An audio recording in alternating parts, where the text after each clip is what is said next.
Question बढ़ने से पहले हम पिछले वीडियो में जो भी हमने पढ़ा था करंट अफेयर का, उसको हम रिवीजन कर लेते हैं।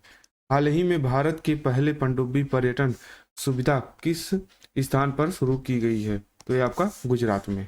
दूसरा नंबर का है, हाल ही में किस देश ने वृक्ष संगठन में जुड़ने से ब्रिक्स है, क्या है, ब्रिक्स संगठन में जुड़ने से मना कर दिया है? तो अर्जेंटीना। तीसरा है, हाल ही में भारत ने किस देश को पहली बार कच्चा तेल खरीदने के लिए रुपए में भुगतान किया है? तो राइट आंसर हो जाएगा ईरान। चौथा नंबर है, हाल ही में किसने गॉड ऑफ कैओस क्षुद्र ग्रह का अध्ययन करने के लिए एक मिशन शुरू किया है? तो इसरो ने शुरू किया है। पांचवें नंबर का है, जनवरी 2024 में कार्बी युवा महोत्सव का आयोजन किस राज्य में होगा? ये आपका असम में है।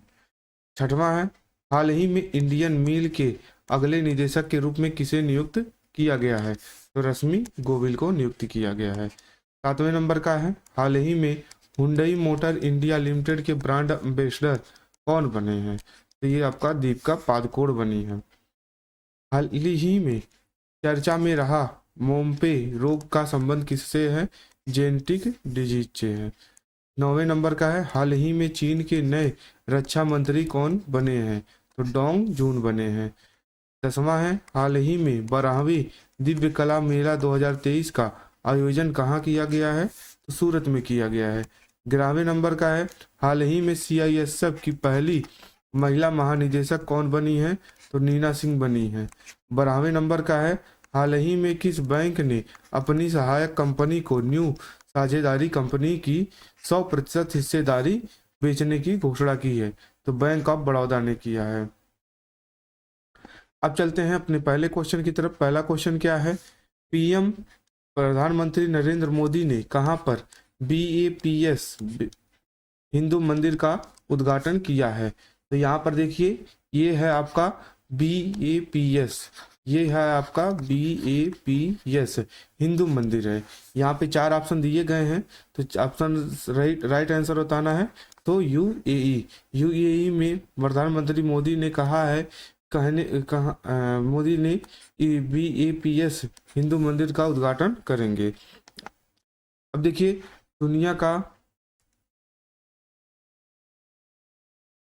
दुनिया का सबसे बड़ा रामायण मंदिर कहाँ पर बन रहा है? ये आपका बिहार में बन रहा है।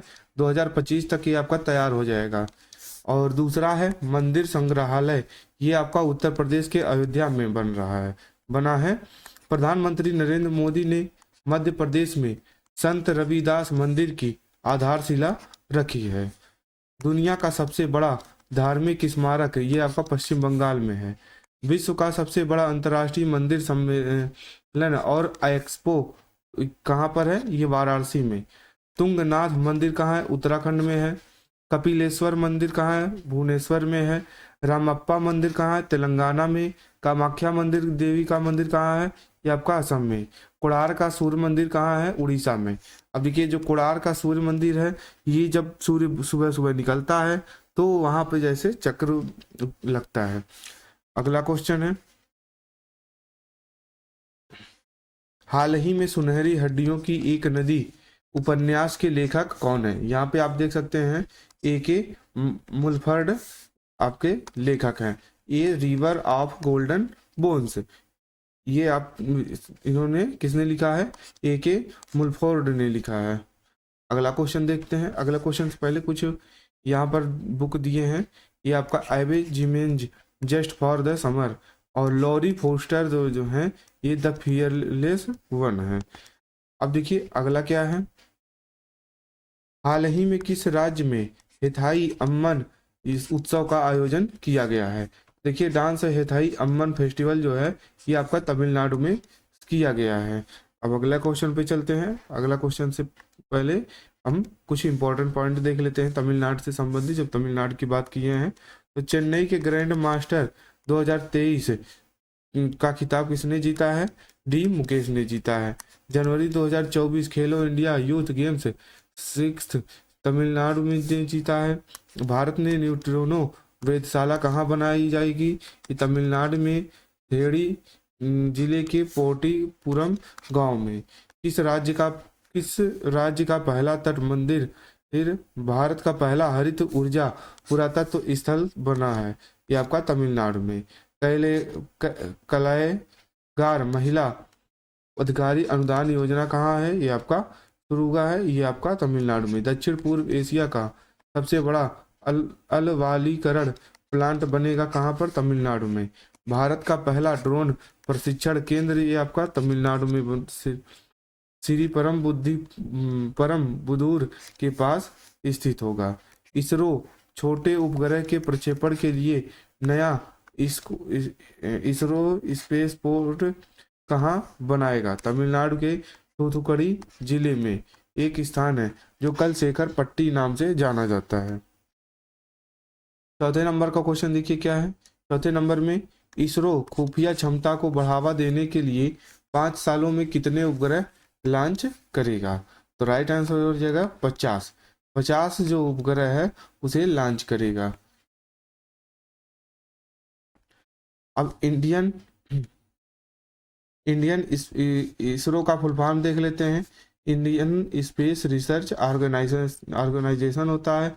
इसरो का गठन की बात करेंगे तो 15 अगस्त 1969 को किया गया था और इसके अध्यक्ष जो हैं के सिवान है। और यहाँ पर मुख्यालय कहाँ है इसका? इसका मुख्यालय है बेंगलुरु में। कहाँ पर है? मुख्यालय है आपका बेंगलुरु में। अगला क्वेश्चन देखते हैं। अगला क्वेश्चन देखिए क्या है। हाल ही में 100 अरब डॉलर की संपत्ति वाली पहली महिला कौन बनी है? तो एलिस वाल्टन बनी है। अगला क्वेश्चन देखते हैं। छठे नंबर का क्वेश्चन क्या कह रहा है।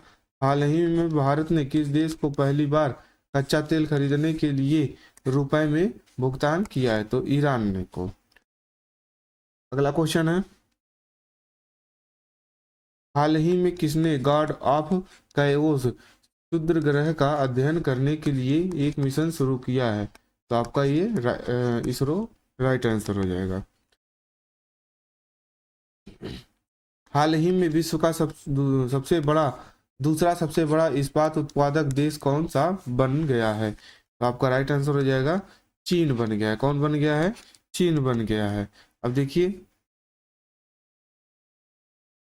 यहां पर राष्ट्रीय पारगम्य, एक second,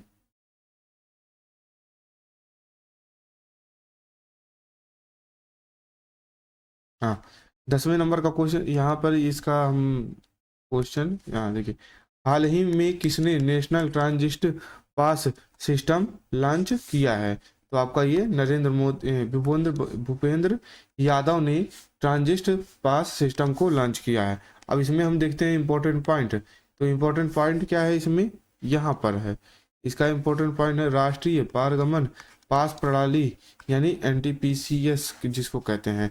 national transit pass system का उद्देश्य वन नेशन वन पास प्रणाली को स्थापित करना है। इसका लक्ष्य जो है पूरे देश में क्या है? इसका लक्ष्य जो है पूरे देश में लकड़ी, बांस और अन्य वन्य उत्पादों के परिवहन को आसान बनाना है।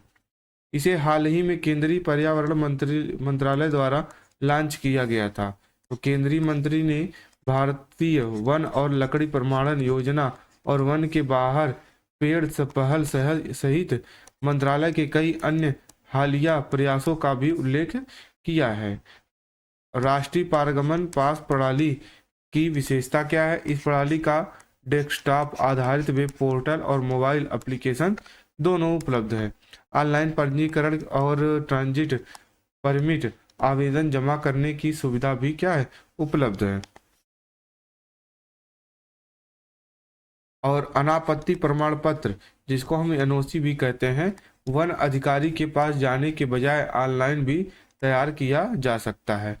ट्रांजिट पास प्रणाली के माध्यम से निजी भूमि पर उगने वाली छूट प्राप्त प्रजातियां के लिए ऑनलाइन आवेदन कर सकते हैं।